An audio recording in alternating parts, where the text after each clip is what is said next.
भाई हमें अपना जाल मुली खिलाओ। রাজ্যে কি হচ্ছে এসব?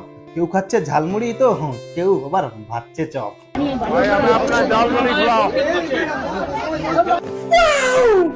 বুঝলে কর্তামশাই, সবই হচ্ছে লোক দেখানো টোপ। বাঙালি আর মাছে ভাতে নেই। বাঙালির প্রিয় খাদ্য এখন বড় বড় ঢপ। আরো উন্নয়ন করে দেবো, আরো কর্মতীর্থ করে দেবো, ডবল ডবল চাকরি হবে, ডবল ডবল শিক্ষা হবে। কি বলো, তুমি পাচ্ছ লক্ষ্মীর ভান্ডার, ওই চাকরির বদলে যুব সাথী, এসব দিয়েই তো সংসার চলে। আর কি চাই তোমার? মস্ত একটা বড় হাতি। লক্ষ্মীর ভান্ডার কে দিয়েছে? মোদি না দিদি? সবুজ সাথীর সাইকেল কে দিয়েছে? মোদি না দিদি? খাদ্য সাথীর সুবিধা কে দিয়েছে? মোদি না দিদি? পথশ্রীর রাস্তা কে দিয়েছে? মোদি না দিদি? রাজ্য তো নয় এটা, যেন একটা ভাতার প্রদেশ। ভাতা নিয়ে আছো বেশ, কাজ নেই চাকরি নেই, ভাতাতেই খুশি সবে। গাড়ির তেলটা ভরতে গেলেও চাও কেন টাকা তবে? এখন দাদারা আসে বৌদির কাছে, এসে বলে ওগো শুনছো? বলো শুনছি, বলো।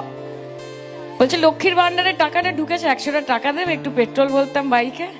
কথা তুমি মন্দ বলনি, গ্রাজুয়েট পাস মাস্টার পাস, তবুও বেকার ঘুরি। শুধু ওই 15 টাকার ভাতা নিয়েই আমরা আকাশে যেন উড়ি। आप कितने मतलब क्या क्वालिफिकेशन है आपका? मैं इंजीनियर हूँ। I am graduate and I am standing because this is a great opportunity for the people like us who are still studying and searching for jobs. अच्छा। আমি বুঝতে পারি না, চাওয়ালা হয়েও একজন বুঝতে পারেন শিক্ষার মান। শিক্ষিতদের বলে না কবু, খুলুন একটা চায়ের দোকান। যুবকরা চাকরি পাচ্ছেন না, 1,500 টাকা করে ভাতা দিচ্ছেন, তাদেরকে বলবেন উন্নয়ন দাঁড়িয়ে আছে। দেখুন একটা কথা বলি, চাকরির কথা বলেন না, এপিতে কোনো চাকরি।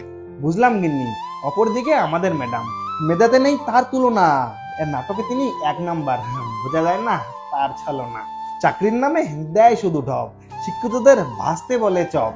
একটা চায়ের দোকানে চা বিক্রি করলেও চা বিস্কুট ঘুগনি ইনকাম খারাপ হয় না, চাকরির থেকে বেশি টাকা পাওয়া যায়।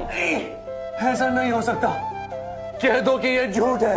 আর এভাবেই তো কাটিয়ে দিল 15 বছর বেশ। এটাই আমাদের সরকার, এটাই আমাদের দেশ। তাই তো এবার সময় এসেছে ভাবার, সময় এসেছে চিন্তা করার।